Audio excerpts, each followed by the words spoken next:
നിങ്ങളുടെ person third പാർട്ടിയോട് ഒപ്പം പോയിട്ടുള്ള അല്ലെങ്കിൽ തേർഡ് പാർട്ടിയെ നിങ്ങളെക്കാട്ടിയും വിലമതിച്ച് തേർഡ് പാർട്ടിയോട് കൂടെ നിന്നിട്ടുള്ളൊരു പേഴ്സൺ, അവരുടെ കൂടെ പോയിട്ടുള്ളൊരു പേഴ്സൺ നിങ്ങളിലേക്ക് പൂർണ്ണമായിട്ടും തിരിച്ചു വരുമോ ഇല്ലയോ എന്നുള്ളൊരു റീഡിംഗ് ആണ് നമ്മളിന്ന് നോക്കാനായിട്ട് പോകുന്നത്. വളരെയധികം ഗിൽറ്റി ഫീലിങ്സിലാണ് ആ ഒരു വ്യക്തി ഇപ്പോൾ. ഒരുപാട് പേരുടെ നിങ്ങളുടെ മെമ്മറീസൊക്കെ അവരിൽ ഉണ്ടാവുന്നുണ്ട്, തിരിച്ചു വരുന്നുണ്ട് അവരെന്തായാലും. ശരിക്കും പറഞ്ഞാൽ ഞാൻ പറയട്ടെ, ഈ ഒരു റീഡിങ്ങിൽ നിന്ന് എനിക്ക് മനസ്സിലാവാനുള്ളൊരു കാര്യം എന്ന് പറഞ്ഞു കഴിഞ്ഞാൽ, ഈ ഒരു തേർഡ് പാർട്ടിയുമായിട്ടുള്ളൊരു അവരുടെ ആ ഒരു ഇതുണ്ടല്ലോ, അത് ശരിക്കും പറഞ്ഞാൽ അവരുടെ ഒരു വിധിയിൽ എഴുതി വെച്ചിട്ടുള്ളൊരു കാര്യമാണ്. അതൊരു കോൺട്രാക്റ്റ് ആയിരുന്നു. കമ്മിറ്റ്മെൻറ്റ് ഇവിടെ കണ്ടിട്ടില്ലേ, contracts and career and commitment. അതായത് ഈ ഒരു വിധിയിൽ അവരുമായിട്ട് ഇവർ തേർഡ് പാർട്ടിയുടെ ഒപ്പം തന്നെ പോകണം എന്നുള്ളൊരു കോൺട്രാക്റ്റ് ആയിരുന്നു, അവരുടെ സോളിൻ്റെ ഒരു കോൺട്രാക്റ്റ് ആയിരുന്നു.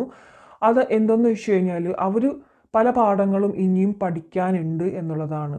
ഓക്കെ, അവർ ആ ഒരു തേർഡ് പാർട്ടിയുടെ കൂടെ പോയി നിങ്ങളുടെ വാല്യൂ മനസ്സിലാക്കിയിട്ട് തിരിച്ച് വരണം എന്നുള്ളതാണ് ഇവിടുത്തെ ഒരു പർപ്പസ് എന്ന് പറയുന്നത്. അതിനു കൂടി വേണ്ടിയിട്ടാണ് യൂണിവേഴ്സ് നിങ്ങൾക്കിടയിലേക്ക് ഒരു തേർഡ് പാർട്ടി കണക്ഷൻ ഇട്ട് തന്നിട്ടുള്ളതെന്നാണ് എനിക്കിവിടെ കാണാനായിട്ട് സാധിക്കുന്നത്.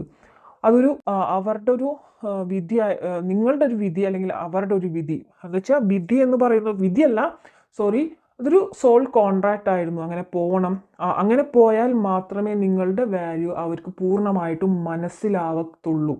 അതിനും കൂടി വേണ്ടിയിട്ടായിരുന്നു ഈ ഒരു തേർഡ് പാർട്ടി നിങ്ങൾക്ക് ഇടയിൽ വന്നിട്ടുള്ളതായിട്ട് കാണുന്നത്. കുറേ പേർക്ക് ഇവിടെ റീയൂണിയൻ പോസിബിൾ ആവാനായിട്ടൊരു ചാൻസ് കാണുന്നുണ്ട്. എല്ലാവർക്കല്ല, കുറച്ച് പേർക്കെങ്കിലും ഇവിടെ ഒരു റീയൂണിയൻ കാണുന്നുണ്ട്. സോൾ ടൈസ്, കാരണം അവർക്ക് കുറേ പേർക്കെങ്കിലും ആ ഒരു വാല്യൂ മനസ്സിലാക്കി തുടങ്ങുന്നുണ്ട്. നിങ്ങളിപ്പോൾ ഒരു സ്പൈ ചെയ്യുന്നതായിട്ടാണ് കാണുന്നത്, അങ്ങനെയാണ് കാണുന്നത്. ഇപ്പോഴും കുറേ പാർട്ടീസ്, ഇതൊരു ജനറൽ റീഡിംഗ് ആയതുകൊണ്ട് എനിക്കൊരു പെർസെൻറ്റേജ് വൈസേ പറയാനായിട്ട് സാധിക്കുള്ളൂ. ആർക്കൊക്കെയാണ് റീയൂണിയൻ എന്ന് പറയുന്നതെന്ന് വെച്ചാൽ, ഇപ്പോൾ റീയൂണിയൻ നടക്കാനായിട്ട് പോകുന്നതെന്ന് പറഞ്ഞു കഴിഞ്ഞാൽ 20% എന്ന് എനിക്ക് പറയാം, അല്ലെങ്കിൽ 25%.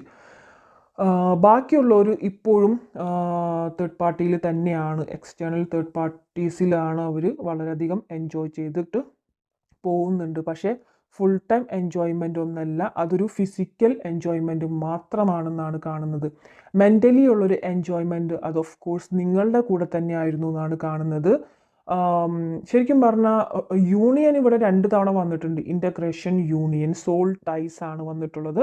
അപ്പോൾ എന്തായാലും നിങ്ങൾക്കൊരു 25% ആർക്കൊരു സോൾ പർപ്പസോട് കൂടിയിട്ട് വന്നിട്ടുള്ളൊരു തേർഡ് പാർട്ടി കണക്ഷൻ ആയിട്ടുള്ളവർക്ക് ഇവിടെ ഒരു റീയൂണിയൻ, അവർ നിങ്ങളുടെ വെർത്ത് അല്ലെങ്കിൽ നിങ്ങളൊരു വാല്യൂ മനസ്സിലാക്കിയിട്ട് ഒരു റീയൂണിയൻ ഉണ്ടാകുമെന്നാണ് യൂണിവേഴ്സ് ഇവിടെ പറയുന്നത്.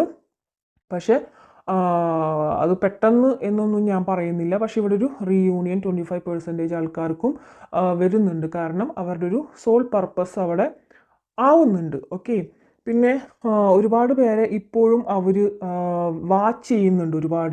ഒരുപാട് പേര് നിങ്ങൾ എന്നൊരു പേഴ്സണെ പല രീതിയിലും അവർ വാച്ച് ചെയ്യുന്നുണ്ട്. അവരങ്ങനെ പോയെങ്കിൽ പോലും നിങ്ങളങ്ങനെ പോവരുത്. അല്ലെങ്കിൽ അവർ ചിന്തിക്കുന്നതോ അവരിപ്പോൾ നിങ്ങളും വേറെ കമ്മിറ്റ്മെൻ്റ് ആയിട്ടുണ്ടാകും, അങ്ങനെ ഉണ്ടോ ഇല്ലയോ എന്നൊക്കെ ചെക്ക് ചെയ്യാനായിട്ട് വരുന്നവരുണ്ട്. ഈ 25% ആൾക്കാരെന്ന് പറഞ്ഞില്ലേ, റീയൂണിയന് പോസിബിലിറ്റി ഉള്ളൊരു 25% ആൾക്കാർ എന്ന് പറയുന്നവർക്ക് അവിടെ ഇവർ തിരിച്ചു വരാൻ എനിക്കിനി ഒരു ചാൻസ് ഉണ്ടോ എന്ന് സെർച്ച് ചെയ്യാനായിട്ട് ഒരു സ്റ്റോക്കിംഗ് അല്ലെങ്കിൽ നിങ്ങളെ സ്പൈ ചെയ്യുന്നുണ്ട്. അങ്ങനെ വരാൻ ആയിട്ട് ആഗ്രഹിച്ച് നിൽക്കുന്നവർ, ഞാൻ പറയുന്നത് ഇപ്പോൾ ഏറ്റവും അടുത്ത് തന്നെ റീയൂണിയൻ പോസിബിൾ ആയിട്ടുള്ള ആൾക്കാരുടെ കാര്യമാണ്.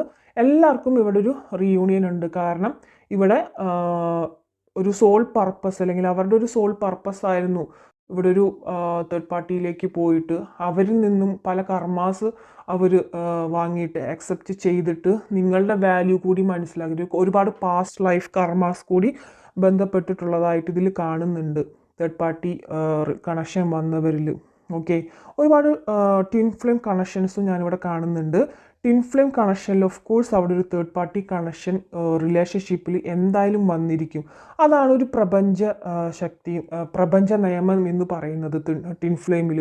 ഒരിക്കലും ഒരാളും വിചാരിക്കേണ്ട ട്വിൻ ഫ്ലെയിം ജേണി എന്ന് പറയുന്നത് എപ്പോഴും ഭയങ്കരമായിട്ടുള്ളൊരു അവിടെ ട്വിൻ ഫ്ലെയിം ജേണിയിലാണ് ഏറ്റവും കൂടുതൽ തല്ലും പിടുത്തവും ഒക്കെ ഉണ്ടാവുക. റണ്ണറ് ചേസിങ് റണ്ണിങ് എല്ലാ തരത്തിലുള്ളൊരു കാര്യങ്ങൾ അവിടെ ഉണ്ടാവും. ഒരാൾ അവരുടെ ആ ഒരു ഇൻറ്റൻസിറ്റി മനസ്സിലാക്കി റണ്ണാക്കുക, അതിന് പിന്നാലെ ചേസിങ് നടന്നുകൊണ്ടിരിക്കുക പല രീതിയിലും. അതൊക്കെയാണ് ട്വിൻ ഫ്ലെയിം ജേണിയിൽ. അപ്പം ഞാൻ പറയുന്നത് ഒരുപാട് പേര് ട്വിൻ ഫ്ലെയിം ജേണിയിൽ അങ്ങനെയൊന്നും ഉണ്ടാവില്ല എന്നൊക്കെ പറഞ്ഞു വരുന്നവർക്ക് പറഞ്ഞു തന്നേ ഉള്ളൂ. അപ്പോൾ ഇപ്പോൾ അവരുടെ ഒരു ഫീലിങ്സ് എന്ന് പറയുന്നത് നിങ്ങളിലേക്ക് തിരിച്ചു വരുമോ എന്നുള്ളതായിരുന്നു നമ്മളുടെ റീഡിങ്ങും. ഓഫ് കോഴ്സ് അവർ തിരിച്ചു വരും.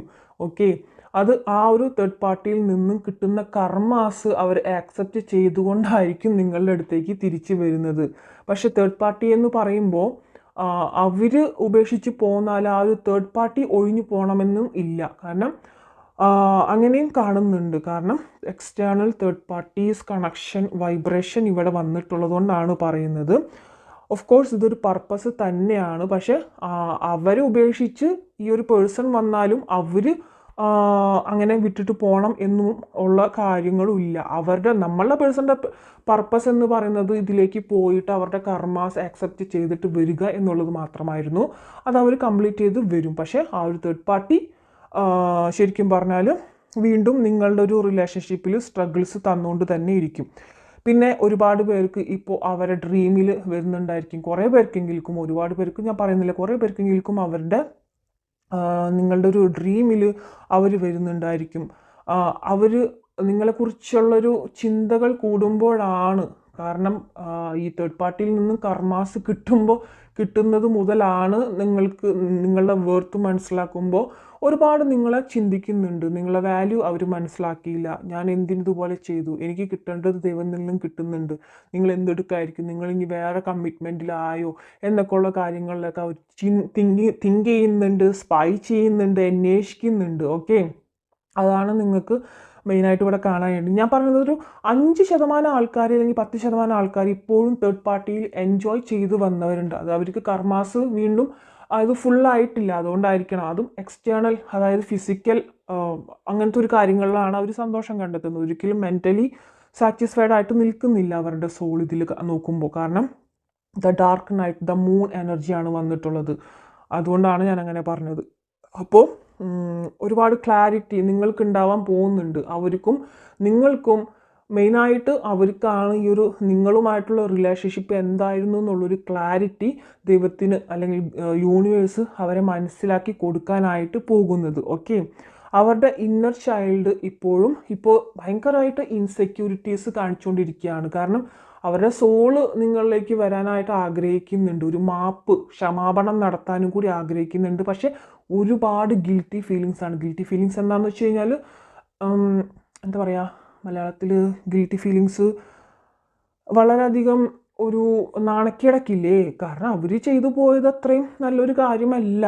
നിങ്ങൾ ഇത്രയും ആത്മാർത്ഥമായിട്ട് സ്നേഹിച്ച് നിങ്ങളുടെ കാര്യങ്ങളൊക്കെ വിട്ടിട്ടും അവരുടെ കൂടെ നിന്നിട്ടും അവരിങ്ങനെ പോയെങ്കിൽ അക്കാര്യം അവർക്ക് റിയലൈസേഷൻ വന്നിട്ടുണ്ടെങ്കിലും ഒരു മനുഷ്യനാണെങ്കിൽ അവർക്ക് അവിടെ ഒരു നാണക്കേട് ഉണ്ടാവും. ഓക്കെ, ഞാൻ ചെയ്തത് തെറ്റാണ്, തെറ്റ് ചെയ്തിട്ട് ഇനി അവരുടെ അടുത്തേക്ക് എങ്ങനെയാണ് പോയി കഴിഞ്ഞാൽ അവരെന്നെ ആക്സെപ്റ്റ് ചെയ്യുമോ, അഥവാ ആക്സെപ്റ്റ് ചെയ്ത് കഴിഞ്ഞാൽ മുന്നോട്ടുള്ളൊരു ഭാവിയിലേക്ക് ഈ ഒരു കാര്യം പറഞ്ഞുകൊണ്ടുള്ളൊരു ബുദ്ധിമുട്ടുകൾ ഉണ്ടാവുമോ? കാരണം ഒരു റിലേഷൻഷിപ്പിൽ ഏതെങ്കിലും ഒരു സാഹചര്യത്തിൽ നിങ്ങൾ പറയായിരിക്കും, നിങ്ങളെന്തായാലും എന്നെ ഉപേക്ഷിച്ചിട്ട് അവിടേക്ക് പോയതല്ലേ, ഇത് കിട്ടണം അല്ല, അങ്ങനത്തെ ഒരു എന്തെങ്കിലും ഒരു ടോക്ക് നിങ്ങൾക്ക് വരാതിരിക്കില്ലല്ലോ ഏതെങ്കിലും ഒരു സാഹചര്യത്തിൽ.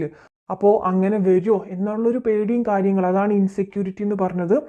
അങ്ങനെ ഒരു കാര്യങ്ങളൊക്കെ നന്നായിട്ട് തിങ്ക് ചെയ്യുന്നുണ്ട്. എല്ലാ സൈഡുകളും, നോർത്ത് ഈസ്റ്റ് വെസ്റ്റ് അങ്ങനെ എല്ലാ 4 സൈഡിൽ നിന്നും ആൾ ചിന്തിക്കുന്നുണ്ട്. എന്താണ് ഇനി നെക്സ്റ്റ് പ്ലാൻ, എന്താ ചെയ്യേണ്ടത്, എങ്ങനെയാണ് ചെയ്യേണ്ടത്. ഇതിൽ ഭയങ്കരമായിട്ട് അവർക്ക് ഈ ഒരു തേർഡ് പാർട്ടിയിൽ ഫ്രസ്ട്രേഷൻ ആവുന്നുണ്ട്. ഓക്കെ, അവരുടെ സോൾ ഒട്ടും സാറ്റിസ്ഫാക്ഷൻ കിട്ടുന്നില്ല അവരിൽ. നിങ്ങളിലായിരുന്നു സോൾ സാറ്റിസ്ഫാക്ഷൻ അവർക്ക് കിട്ടിയിരുന്നു എന്നുള്ളൊരു റിയലൈസേഷനൊക്കെ വരുന്നുണ്ട്. അപ്പോൾ നമ്മളുടെ റീഡിങ് ഇന്ന് എന്തായിരുന്നു, നിങ്ങളുടെ ഒരു വെർത്ത് മനസ്സിലാക്കിയിട്ട് അവർ എന്തായാലും തിരിച്ചു വരുന്നുണ്ട്.